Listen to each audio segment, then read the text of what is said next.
अस्सलाम वालेकुम वरहमतुल्लाहि वबरकातुहू। दोस्तों, हमारा चंद दिन से टॉपिक चल रहा है दुआ कैसे मांगें। उस पर जो है आयात कुरानियाँ और अहादीस से मुबारक के रेफरेंस के साथ डिटेल से बात चल रही है। जो दोस्त साथ जुड़े हैं वो इससे बखूबी वाकिफ़ हैं, और जो बाद में जो ज्वाइन कर रहे हैं उनसे भी रिक्वेस्ट है कि आप रिवाइंड कर सकते हैं। आप हमारे पिछली गुज़श्ता जो है वो 2 3 4 वीडियोस जो हैं वीलॉग इसी टॉपिक पर, वो आप जो है हमारे पेज पे जाके, फेसबुक पेज पे जाके या यूट्यूब चैनल पे जाके आप जो है उसको वॉच कर सकते हैं। काफ़ी डिटेल के साथ बात की है कि दुआ कैसे मांगे और मकबूल दुआएं कौन सी हैं। तो दोस्तों, कल आपसे लास्ट टाइम जो लास्ट वीलॉग था उसमें प्रॉमिस करा था कि कल नेक्स्ट डे यानी आज के दिन हम अपने इस टॉपिक को इंशाल्लाह क्लोज कर देंगे। जो बाकी हमारा जो पोर्शन 2 3 रहते थे उन पे आज इंशाल्लाह बात करेंगे। और जो है उनमें जो है 3 4 पॉइंट्स हैं। काफ़ी सारे पॉइंट्स से बात हो चुकी है। आएगा अब हमारा 7 नंबर पॉइंट होगा, फिर आगे बिलतरतीब 8 9 10 वगैरह। तो उस पर आज इंशाल्लाह बात करेंगे, और कोशिश करूँगा कि जो है वो हदीस के रेफरेंस के साथ, आयत कुरानी के साथ जो है अपनी बात को जो है अच्छे तरीके से जो है वो आप लोगों को क्लियर कर दूँ। बस साथ आपने जुड़े रहना है।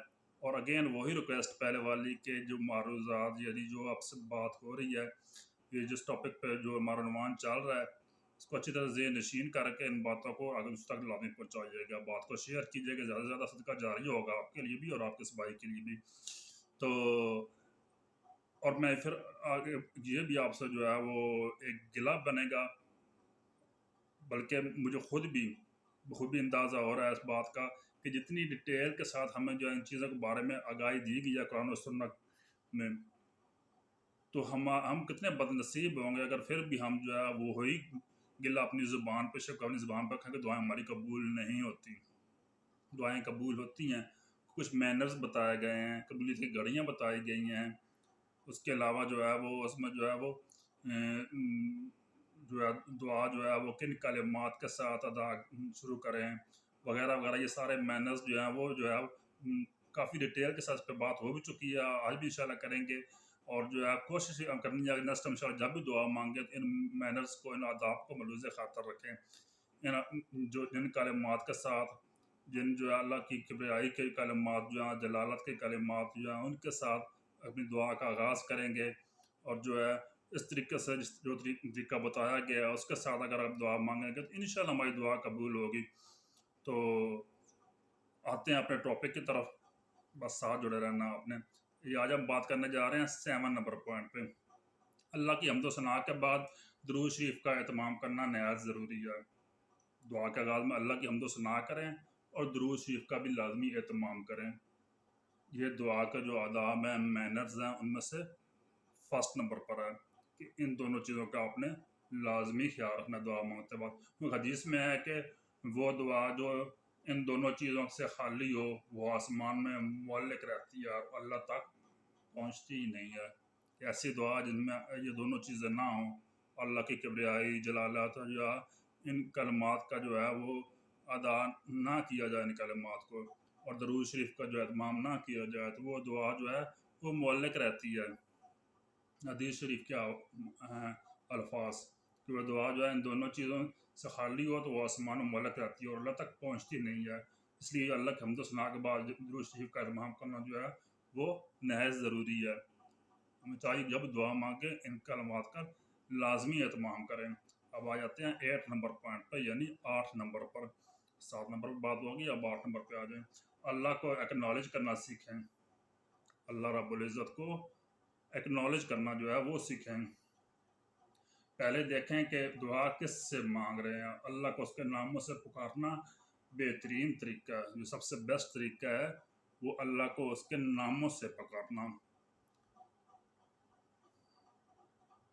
ये सबसे बेहतरीन तरीका है। जैसे या फातिर समावात लकल हमद, उसके बाद जो है वो अंत नूर समावात वल अर्द, जैसे अल्फाज जो हैं वो कहना। जो फॉर एग्जाम्पल बता रहा हूँ आपको। अब आ जाते हैं 9 नंबर पॉइंट पर, यानी 9 नंबर पर। दुआ मांगना एक आर्ट है और इस आर्ट को सीखें, जैसा कि ये कलमात कहना भी, मेरी फ़लाँ दुआ कबूल हुई। इस तरह के कलमात का नहीं, आर्ट है एक जो है दुआ मांगना भी, और इस आर्ट को हमें सीखना चाहिए। ये कलमात कहना कि मेरी फ़लाँ दुआ कबूल हुई, या आपने मुझे कभी मायूस नहीं किया ऐ रब, जैसा कि ज़करिया अलैहिस्सलाम ने कहा था। कुरान हकीम में आपने इस या ज़करिया इज़ नादा रब्बहू, ये अपने आयात जो है इनका आपने आप में से काफ़ी जो है वो दोस्तों ने जो है इनका मफ़हूम तर्जमा जो है वो आपने तफासिर के साथ आपने जो है मुताला किया होगा, तो बखूबी वाकिफ़ होंगे किस तरीके से या ज़करिया अलैहिस्सलाम दुआ मांगे थे। तो एक अंदाज़ होता है, तो जो है वो दुआ मांगना एक आर्ट है, उस आर्ट को सीखें। जैसा कि ये कलमात कहना, मेरी फ़लाँ दुआ जो है वो कबूल हुई, फ़लाँ दुआ कबूल हुई, या आपने मुझे कभी मायूस नहीं किया, आपने मुझे कभी मायूस नहीं किया ऐ रब, जैसा कि ज़करिया अलैहिस्सलाम ने कहा था। ये मैनर और अंदाज़ आजिज़ी के साथ शुक्रगुज़ारी में भी काउंट होता है। ये मैनर जो है ना, आजिज़ी के साथ-साथ शुक्रगुज़ारी में भी जो है वो काउंट होता है। और अल्लाह ने कह दिया कि जितना शुक्र करोगे मैं उतना दूँगा। अल्लाह रब्बुल इज़्ज़त का वादा इरशाद है, लइन शकरतुम लअज़ीदन्नकुम, तो तुम मेरा शुक्र अदा करोगे तो मैं तुम्हें और ज़्यादा दूँगा। अब आ जाते हैं 10 नंबर पॉइंट पे। कौन सा नंबर पॉइंट पे? 10 नंबर पे, यानी 10 नंबर पे। एक ये अंदाज़ जो दुआओं में एहसास डाल देता है कि अल्लाह से गनाह के साथ मांगना।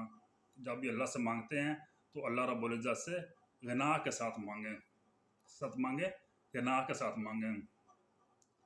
यकीन के साथ मांगना, पूरी जो है ना कॉन्शियसनेस के साथ मांगना, क्योंकि हदीस में है, हदीस शरीफ के जो है वो अल्फाज हैं अरबिक में, मैं आपको जो है वो पढ़ के सुना देता हूँ अरबिक में, तो बाकी फिर उसका मफ़हूम जो मफ़हूम तर्जुमा है वो भी आपके सामने इंशाअल्लाह रखूँगा, बस गौर से समाअत फरमाएँ। वअलमू अन्नल्लाह ला यस्तजीबु दुआअन मिन क़ल्बि गाफ़िलिन लाहिन, ये तिरमिज़ी शरीफ की हदीस मुबारक है 3479, आप भी तहकीक कर सकते हैं। मैं पहले भी आपसे बहुत दफ़ा कहा है कि दीनी मामलात में कोई भी हदीस या आयत कुरानी है या कोई भी वाक़या, उसकी तहकीक लाजमी किया करें, उसको रिसर्च किया करें। दीनी मामलात में बहुत ज़रूरी है, अपनी तहकीक लाजमी कर लिया करें। किसी से भी सुनते हैं आप, उसको तहकीक ज़रूर किया करें। अब ये जो हदीस मुबारक आप सामने रखी है तिरमिज़ी शरीफ की, इसका मफ़हूम तर्जुमा वो भी जो है वो समाअत फरमा लें कि जान लो कि अल्लाह ताला बेपरवाही और बेतवज्जही से मांगी हुई गफलत और लहो लहब में मुब्तला दिल की दुआ जो है वो कबूल नहीं करता। हदीस शरीफ के वाज़े कलिमात हैं।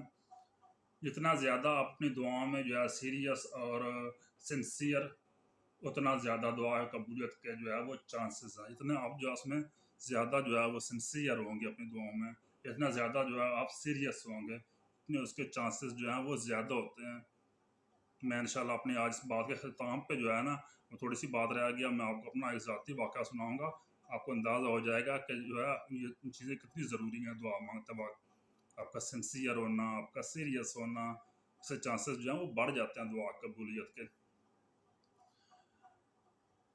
पूरे का कॉन्शियस माइंड के साथ मांगेंगे कि आपकी वाकई ज़रूरत है। अगर जो आप ना पूरे जो है वो कॉन्शियस माइंड के साथ मांगेंगे कि वाकई आपकी ज़रूरत है, ये नहीं कि ऐसे बस हाथ उठाए और बस जो जल्दी जल्दी से बोल दिए अल्फाज और आमीन बोल दिए, ऐसे दुआएं कबूल नहीं होती। पहले स्टार्ट में आपसे वो जो है वो बात जब स्टार्ट लिया, अब जो अदाब बताना शुरू किया, तो उसमें जो है वो जैसा कहा गया कि अल्लाह की किबरियाई और उसकी जो है वो अजमत व जलालत, और जो है उसके बाद दरूद शरीफ का तमाम नहीं करेंगे तो दुआ मुल्लक रहती है। इसी तरह अब यहाँ पे है कि जो है आप जो है जब पूरे कॉन्शियस माइंड के साथ जो है मांगेंगे तो आपकी वाकई ज़रूरत है, जब आप ये तब कबूलियत के चांसेस होते हैं कि जब आप जो है उसको जो है वो कॉन्शियस माइंड के साथ जो है मांगेंगे कि वाकई वो आपकी जो है वो ज़रूरत है। तो अब आ जाते हैं जी 11 नंबर पॉइंट पर, यानी नंबर 11 पर। 11 नंबर पॉइंट है दुआ में जल्दबाजी ना करना।